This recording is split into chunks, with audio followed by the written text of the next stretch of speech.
Hello, and welcome to The Poor Generation, the show that inspires the present and future generations to take a deeper look at their lives, to see how their gifts and passions can be used to pour back into the world around them. I'm your host, Alex Pasley, and in today's episode, we will talk about turning darkness into light with our guest, Melissa Bernstein. We will discuss the ins and outs of existential depression and discovering the meaning in life. If you are new to the podcast or tuning back in, I would like to thank you so much for stopping by. If you are enjoying the podcast, please do me a huge favor and leave us a review on Apple Podcasts and Spotify, because the reviews help this podcast to grow and it helps to reach new listeners. Guys, I'm so excited about our guest today. Melissa is an entrepreneur, a creative, and a working mother of 6. As co-founder of the successful toy company Melissa and Doug, Melissa has spent the last 30 years helping children discover themselves, their passions, and their purpose through open-ended play. Despite her early success, she has spent her life struggling with depression. And in 2020, after her own personal journey of self-discovery and acceptance, Melissa co-founded Lifelines. Melissa, thank you so much for joining us today, and welcome to The Poor Generation. Thank you so much for thinking of having me. I'm so honored to be here. So I really want to start at the beginning so the listeners can get a better understanding of your life journey. Your toy company is what really drew me in because it's your mission to ignite imagination and a sense of wonder in all children so that they can discover their passions and their purpose. So what did you think your career purpose was going to be after you graduated high school? Oh, that's the best question ever. I mean, I always looked externally, to what society and my parents would think was a really successful career. So when I was about 10, I decided I was going to be a lawyer, which is the most defined, constrained profession there is. And when I mentioned it, I just one day sat up at dinner and was like, guess what, I'm going to be a lawyer. And my parents were like, whoa, really? That's amazing. And they looked so happy and proud that I was like, well, that's what I got to be. So from 10 years on, I decided I was going to be a lawyer, and I worked for lawyers in the summers, even when I was not even being paid. I went to college and I was a public policy studies and Japanese major, and I was going to go to law school. And I had determined that I would go to the best international law school there was, which was Columbia. And I started to study for the LSAT. And I realized that my brain was not working in the correct way to do the LSAT well. And every practice test I was taking, I was literally like on the logic part, something about my brain is too simple. And I was failing it. And I would do these practice tests with a friend of mine who would get, I think the highest was like maybe a 42 at the time. My friend would get a 42 every time. He was so brilliant. And I was getting like, I don't know, in the 20s. And I was like, something is wrong with me. And he was like, don't worry, you'll be fine. And I knew I was starting to feel more and more anxious. And internally, I was starting to even say to myself, like, I don't even like the law. Like, why would I go this way?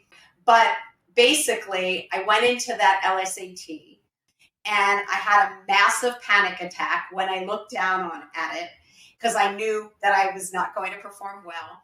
And I ended up not being able to finish more than a few questions. I had to leave after an hour. And I basically voided the results of the test on the way out of the room and realized that, oh my gosh, I am not going to be going to law school. Oh, really? That's such an interesting story. So I know Melissa and Doug was started in your parents' garage, but how did the idea of creating toys to help people find their passions and purpose come to light? It's a great question. So, Doug and I started dating when I was 19. I met him.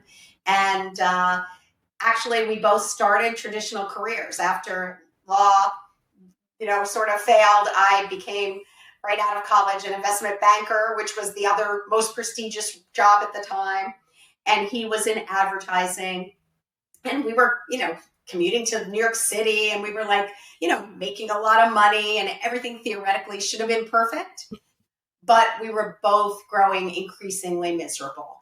Mm. And I think I felt like a flower without sunlight and water.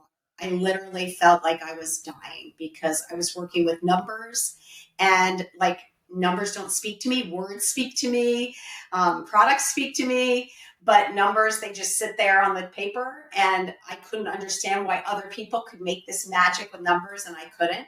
And Doug, although he was enjoying what he was doing, he was similarly feeling that it wasn't like his life mission and his life purpose. And we were both finding it, difficult to find meaning, similar to what you said was going on in your life.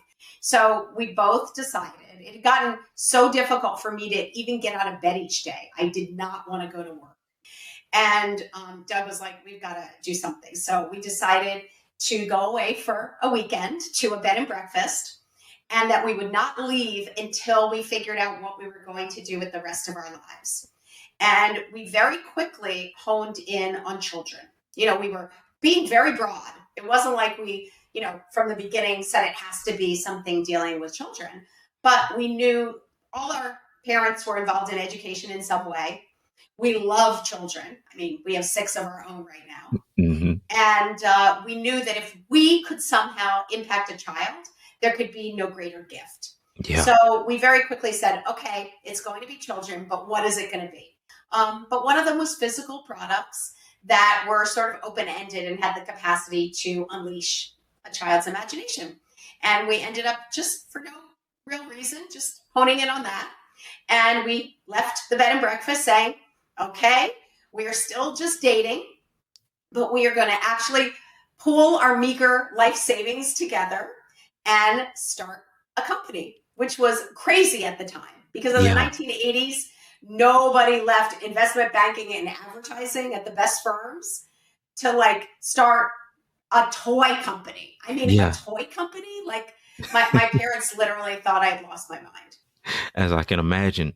So once you started the company and you saw that it was being successful, did you feel purposeful with your toy company, or did you feel like there was still something missing?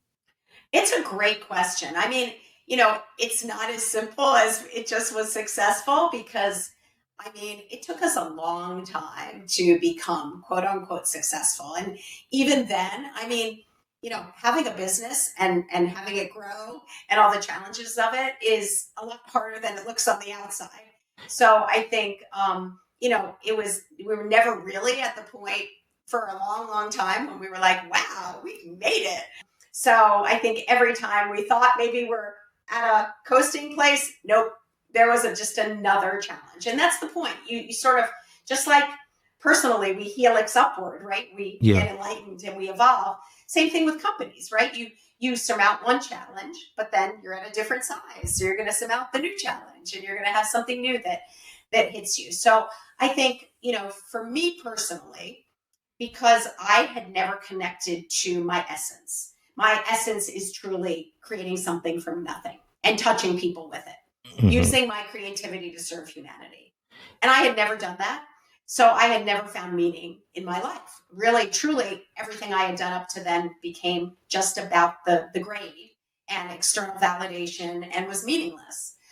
So I think making toys was the first time that I was able to channel something in me that was very dark and very ugly and something that I had repressed for my whole life and channel it into something light and bright. And that I was able to actually hand it to a child, no less, and unleash their imagination. So it was an indescribably magical feeling for me to be able to channel my darkness into light. Yeah, I bet. So I know you talk about in your book the darkness that you struggled with. So what age did you realize something was off?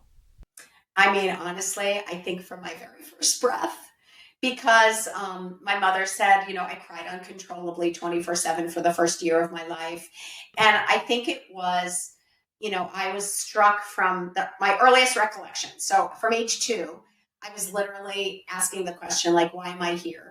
What is the meaning of life if we are ultimately sort of going to die? And what am I supposed to do during my brief time here? I felt this profound lack of meaning and need to know what I was supposed to do with my one wild and precious life. And because no one could give me that answer, and whenever I showed sort of these deep, dark questions to anyone outside, they looked at me like I had lost my mind and said things like, "You're a child, like go out and play. Stop worrying about those things." But, someone who's petty and deep and introspective, if you tell them to stop doing it, they can't. I was thinking, I used to say, like, do they think I want to be doing this? I want to be like, I'd watch these kids just like having fun and engaged in frivolity. And I was like, why can't I do that? So I think I had a really hard time figuring out what that thing was. And now I know it was taking that creativity, which I used 24/7, but only created darkness as a child, dark music, dark songs. I mean, everything I did was about like the fear of mortality and leaving this world with nothing to show for it. When I was able to realize that same darkness could just as easily channel into light and touch others, it was like a profound difference in my life. And it gave something that had no meaning because I was using my creativity, but it stayed darkness and it never touched any people. Now I was able to take that same darkness and touch millions of people. Yeah. And it gave my life that sense of purpose that I had really needed. Oh, gotcha. So were you actually asking yourself those three questions, or were you actually asking your parents and maybe friends and maybe teachers to answer those questions for you? No, I think I must have let them out a bit to my family, and Hmm. I got such a shock and sort of a profound sense of that's not the way to be, that I knew I couldn't show it to the world. So I asked myself, I asked the heavens, I asked God, I was like, what can you please? And I think, I wrote a lot of verses about like, God, please show me just a sign, that I'm on a course of purpose by my actions or design. For I need to know this instant that the joys will trump the pain, and the battle that I'm waging will have not been sought in vain. I am fearful, oh so fearful, if you do not show me light. I will use the will to live and choose to end this futile fight. Mm. So, like, those were the things I wrote at age like 4 and Yeah. 5, Yeah. about just the futility of sort of existing, not knowing why I was supposed to be here. Mm. So do you feel like God answered those questions for you? I feel like I had to answer those questions, I think, through fulfilling, and maybe you could say God, I don't know, spirituality. I Hmm. feel like ultimately it was up to me to figure out how to use my essence in service of humanity. Okay. So has faith played any role of finding your purpose? Absolutely. I mean, spiritual. I'm very spiritual. I don't know if Okay. I was brought up Jewish, but I Hmm. don't know if I believe that there is absolutely something up there that governs this extraordinary magic that's going on. Hmm. And I do believe that there is something beyond sort of, the body that connects us all in this beautiful oneness. So I think I believe in that. And I do Okay. believe that whenever I can link to that, I do feel a profound sense of peace. Okay. Okay. That's awesome. So how is existential depression defined? It's a great question. I mean, it is exactly what I had when I realized that I actually suffered from an affliction that, by the way, is not pathological, meaning it's not something that really responds to traditional forms of medication and psychotherapy. It's a spiritual, philosophical condition. Okay. It's a crisis of meaning. It's feeling that you have no idea why you're here. And when I was in the darkest state, I was in existential nihilism, which is the deepest form of depression, which is where you feel that existence has no meaning, and we as individuals have no ability to make meaning in a meaningless existence. So it's the sense that there's no meaning, but it's also our own powerlessness in the face of that. And that's when I was at my darkest time. So how were you able to function in your day-to-day life and hide everything that was going on in your head without letting the world know? It's a great question. Repression and major distraction and denial. Mm, So, from my earliest days, I knew if I listened to the voices in my head, because I had these voices in my head that basically said, like, if life has no meaning and you have an inability to make meaning in a meaningless existence, you might as well just not be here. And for whatever reason, I didn't want to end my life because I somehow still, a creative is at their core curious.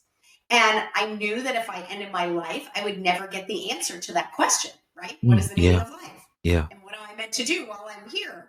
And I knew that I could end it at any point, but I could still keep searching for the answer. And I think that's what, although I came really close, I kept on the trail because I knew that if I could find that answer, then I could help others find that same answer. But I was semi effective at keeping it from the world through my 20s and 30s. But as I started to get into my 40s, and by the way, this was unconscious. Like I was not thinking I'm hiding this from the world. I had no idea I was even doing this. I Oh, mean, okay. I knew this was my innate coping mechanism to fit in and be okay, despite the fact that I had this, darkness. So, but it was only in my 40s that I started to connect all the dots and learn a couple really cool things that made me see myself a bit more clearly. So how did you begin to share this information with your family and coworkers? It's a great question. It started not in sharing it really with my family and coworkers. So I started to hear the cry of my own soul to be seen authentically. And I kind of felt like I was one of my toys, that I was hiding myself under a facade of a beautiful package and a bright logo on a shiny shelf with lights shining on it, when in truth, there was a lot of darkness that had, created those toys. And I basically turned off the whole dark side of my personality and just shown one emotion my whole life, which was like, I'm great, I'm fine, everything's perfect. Because really that distracted me from those deeper, darker feelings. So I piled on. I had 6 kids. I worked full time, if more than full time. I took on everything that people would throw my way. And it was, Mm, in a way, it was a very effective. But as I got into my 40s, I started feeling something was really off. And like I had said, I felt like I was a bit of a sham. And I didn't quite understand why, but I had been listening to podcasts okay. about a lot of people sharing their truths. And it was what I realize now is it was giving me the courage to do the same because I felt like I needed to just share who I really was with the world. So there was one podcast in particular that I loved. And I had been listening to it sort of religiously because it had a lot of my favorite people on it. And I decided in this one crazy impulsive moment that I would write to the show's host and ask to be on it, even though I didn't know this person. So, long story short, I ended up being on the podcast and sort of sharing this deep, dark secret, which for me was the first time I ever shared it, that I am afflicted with existential depression. Mm. And all of a sudden, when I had realized this before I went on the podcast, it was like a window had opened into my soul. But suddenly I saw that these qualities that made life so challenging, everyday living that most people didn't think twice about, were so challenging for me. But it also gave me this ability to create from the boundless expanse of white space. And I started to call that my blurse, which is the combination of my blessing and my curse. And suddenly, once I was able to see that, I was able to say, wow, oh my gosh, like the fact that I'm creative didn't come out of thin air. It came out of this highly stigmatizing personality that I have. And I can either choose to continue being creative and accept the fact that I have these personality traits, or I can say like, I don't like being creative and I want to destroy these personality traits. And once I saw it in that way, I was like, I love being creative. Like, it's the only reason I'm here. So if being creative means I must accept these challenges of daily living, then I'm up for the challenge. Okay, okay. So, what are some things that we can do to support someone if they're dealing with depression? I mean, I think I would first say that, a lot of people need a professional. So that's really important. And I'm not a professional. And I always make it clear that even when I'm sharing my own experience, like I'll say to someone, so this is important. This is one of the things to deal with someone, say, that might be challenging, to go through. So you might want to do that in the company of a professional, because like for my own journey, I needed to finally admit that I needed professional help. And even though that was part of my perfectionism, like I could never ask for help, Yeah. but part of my healing, and probably the only way I was able to heal, is I went to 5 intense years of therapy, and really went all the way back to all the trauma and all the repressed emotions, and had to kind of accept and understand my full emotional spectrum and learn how to feel, because I didn't know how to feel. And I think a lot of us who become depressed, if it's because of repression, which a lot of us do, we've buried emotions so deeply that we don't even know how to feel them. And that's what leads to depression. I always say repression leads to depression. But I think what we can do, just as someone, a human who's supporting another human, is really simply to listen and not judge. And that's all. And be able to say, yes, I understand exactly what you're feeling. Not try to fix, not try to like be the hero who's going to ride in on the white horse and give all the answers. Not that at all. People do not want your answers. They want your listening and your warmth. So I think, what I try to do for people, because I can't give them, the answers because I'm not a professional, all I can do is listen to them, show them that I see them and I hear them, and that I'm willing to support them however they want. And then I ask them, what can I best do to support you? Yeah, I think that's really good advice. So, some of our listeners might be saying, I hear you, Melissa, but I can't afford a therapist. So, what should I do? I mean, again, then I would maybe turn to like a priest or a pastor or a rabbi, like someone who, and there's lots of free help, many free resources now that guarantee they will get you someone to listen to you. So I think it's really critical to, if you're in a deep depression to the point where you can't get out of bed, like it's really important to get someone to help you, even if it's, someone, a clergy person. I think that's a great place to start, because, usually when we become deeply depressed, we also isolate ourselves. That's what I did. We convince ourselves that no one cares about us, that we have a lot of mind stories that happen when we're depressed. I've been there. No one cares about us. I'll always be alone. No one will ever love me. No one will accept me for who I am. And you isolate yourself. And just the act of getting up and out and talking to someone will in itself be an antidote to depression. And then the other thing that's helped me a lot, again, it's not going to get someone out of a deep despair, but books. I mean, when I was studying, existential depression, which nobody ever talked about, and I didn't even know the words existential depression until I was in my early 40s, I read my way out of the crisis. I listened to a lot of YouTubes and podcasts about people talking about it. So there are, I can't say if you're in a deep depression, it's going to get you out of it, but I think it can offer you comfort and Hmm. certainly give you some tools. The problem is when if you're that low, and I think about it as, if you think about it as a scale, right? And you have to be at a 0 to do the work and really take ownership and responsibility for your life. If you're in a deep depression, you're at a -10. Mm. And if you're at a -10, you can't do the work. You're too far under to do the work. So it really depends how deep your depression is. But if it's, that deep, you're going to need accountability. Like you may still sort of have like, yeah, I want to do it. But if you don't have somewhere you have to be and someone who's holding you accountable, it's going to be really hard to get yourself out of there.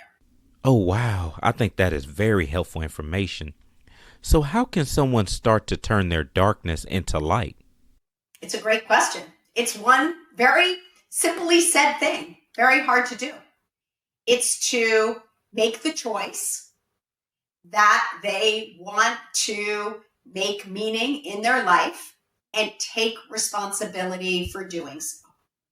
Most people do not change and stay enmeshed in sort of a dark state, despair, because they don't want to really do the work of changing.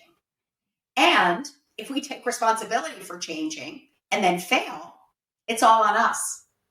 So a very big coping mechanism is sort of this learned helplessness where we kind of say, I can't do it. I'm a victim. Like everything's bad in my life and I'm a victim of all these forces that I can't control. But the truth is we can control almost everything in our lives. And there are really three core ways you can find meaning. After you choose to want to take responsibility for making meaning. So that's really the first thing. What can I give to the world to serve humanity? So it's really going through the exercise of who am I? What is my innate, unique essence, right? What are those gifts I have in me that are truly special to me? And then how can I catalyze that to serve others and impact others? Because meaning only comes through serving others, or at least a big part of meaning. The second is how can I become mindful enough to appreciate the extraordinary joy of living in my life right now? So that means, what can I take from my experiences with beauty and nature and art and food and literature? And can I find that childlike wonder that still exists in all of us to be able to appreciate the awe of living each day? And so many of us are so caught in our heads and so stuck in the past and past regrets that we cannot appreciate the extraordinary beauty that's right in front of us. And if you can do both those things, it'll bring extraordinary meaning into your life. And then the third, there's one more, which is the hardest to do and the most important. It's our attitude. And it's our attitude toward the tragic triad of existence, which is pain, guilt, and death. And if, even in the face of like unavoidable suffering, because pain is suffering, can we still have a mindset of optimism and even being able to find meaning in pain and suffering, in guilt, which is our fallibility, which is our imperfectness? Can we see our imperfectness, all the mistakes we make every day, and can we say, okay, I messed up again, but you know what? There's a silver lining in that, and I'm going to take that knowledge I learned from making that horrible mistake that maybe even hurt someone, and I'm going to use it to, impact others and teach it to others. And then the third is death. Can I, even in the face of my mortality and knowing that I will one day be gone, can I still be optimistic and have a positive mindset even in the face of death and make the most of every minute while I'm here? And those are sort of the three conditions. And it's really hard. It takes a lot of work, but that's how I turned my life around. It didn't take medication. It didn't take a psychological diagnosis. It took the steps of making meaning through logotherapy. So did you feel like you had to practice gratitude as well? Because I know you talked about attitude. Yes. Okay. Gratitude is that is the attitude and our mindset. Okay. If it's one of gratitude, right there, you will be seeing the silver lining in everything. It's not just gratitude when things are good. Because when things are good, it's easy to say, oh, everything's great. Look at this. It's, can you practice gratitude in the face of the tragic triad? Can you practice gratitude even when you're suffering? The way I put it is, can you transform your tragedy and traumas into triumph? It's all the TRs. If you can transform your tragedy and traumas into triumph, you will live a meaningful, contented, fulfilling life. Man, it's just so crazy to think because without the struggle, you wouldn't have been who you are today and you wouldn't have accomplished all that you have accomplished. Well, this is the point in logotherapy, right? If you can see your suffering and anything you've gone through, anyone who's listening, as fodder for your life purpose, then it will take on incredible meaning. I mean, even if you're basically logotherapy stipulates that no matter how awful your circumstances are, you can find meaning in them that can help other people, especially can help other people. Because if because of my existential depression, the people I love to talk with most are the ones that are truly pondering whether or not they want to live, because I've been there. I feel like I understand where they are so deeply that if anyone can talk them out of it, it is I. So, I really, because of suffering, that is why I'm here. Yeah, that's true. So, out of your depression, you created Lifelines. So, what is your vision for that company? It's an amazing question. So, Lifelines is an entire ecosystem that's literally about helping people. We call it potentialize, which is realizing their full potential, which is basically finding purpose and meaning. It all comes down to what my journey was, which is needing to move from this darkness and despair into light and meaning. Oh, that's awesome. So, what is one piece of advice you would give to someone trying to find their purpose? The first thing I would say is your purpose can only be found by looking inside. Purpose cannot be found by looking externally. So you have to reorient, because all of us spend our lives looking externally, right? For what society's going to tell us to do. And it's called conformism. And we basically conform to what society tells us to do, which is why we, have this crisis, right? We fall into, it's called an existential vacuum, where you're basically like going through the motions, but without any sense. And that's what you said you were doing in your life, right? Going through the motions, but without any sense of purpose. And many people do that their entire lives. So I think the first is just stopping and saying, I've been looking externally for all these years and defining myself by what others think I should be and do. And that's not leading me anywhere. I'm actually miserable. And basically, then it's about sort of really working on how you're going to find purpose. And we've created a whole practice. I actually have a book coming out this spring, and it's called Practice Makes Purpose. And it's actually really, the whole thing is my practice to find purpose. And finding purpose is not something that you just like snap your fingers and suddenly are like, oh, I'm living a life of purpose. Because it can't be like, oh, I don't have meaning. Tell me how I get meaning in like 2 sentences or less. Nah, you got to dig deep. And you got to go through connecting to yourself and really discovering who you truly are outside of the external. There's a process, but it's the best process you'll ever go through. And I wrote a verse once: the most fascinating person you will ever come to meet is yourself once you are ready to investigate the tree. That is deep. I think that is a great way to end today's show. I just want to thank you so much for opening up and being so honest with us today. You are truly a blessing and an inspiration to all ages of life. And I am so glad that you got the help that you needed so that you can pour into your own life and into others as well. Keep up the amazing work and keep on letting your light shine. Same with you. What you're doing is touching so many people. We're doing the exact same thing. There's no difference between the two of us. When you touch one person, you've touched humanity. So And that's my there's goal. no difference between, people say, oh, you've created whatever, millions of toys. It's like, if I touch one person with them, it's really the same thing.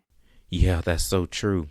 Before we wrap up, I have 2 questions that I always ask my guests. Question 1, who or what is pouring into you right now?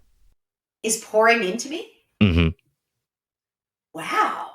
So one of the things I'm doing now, I mentioned, is I am studying for this existential logotherapy certificate. And I am reading the most extraordinary book by this former logotherapist. She passed away, Elizabeth Lucas, which is called The Therapist and the Soul. And it might be one of the most profound books I've ever read. I am like eating it up. I'm like a sponge that's soaking up every molecule of this because she's talking about her experience dealing with people who have a lack of meaning. Okay. So question 2, what are you doing right now to pour into this world? Oh my gosh.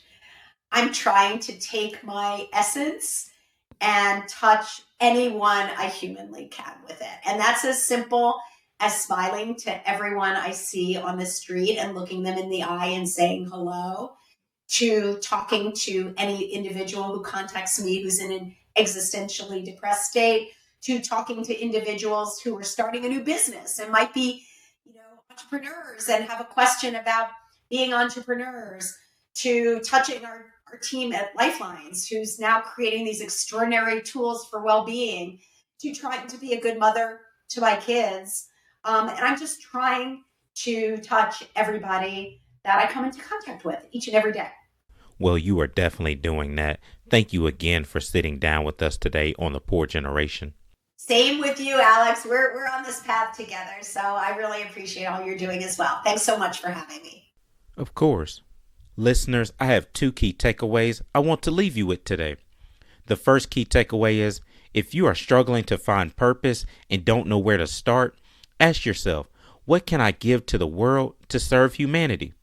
The second key takeaway is, if you know someone that is dealing with depression, just be a friend and don't try to fix the problem. Just listen and support them. In closing, I want to share some helpful resources. Remember, if you are dealing with something or need healing, please go get the help that you deserve. Therapy is so important and is something that we should all invest in. Remember, a small group is important too because we can't do life alone. We need positive people in our corner to do life with. If you are still listening, I want to give you a huge thank you. Thank you so much for tuning in today's episode. Please follow us on Instagram, The Poor Generation. I would love to hear about your life stories. And if you have any questions or book recommendations, please reach out to me. My email address is in the podcast description on all platforms. Please do me a huge favor and leave us a review on Apple Podcast and Spotify because the reviews help this podcast to grow and it helps to reach new listeners. I want to end the show by saying that you are loved and that you do have a purpose. You do have unique gifts and talents to offer this world. You are worthy. You are smart. You are brave. You are loved. And yes, you are enough. I love you and I will see you in the next episode.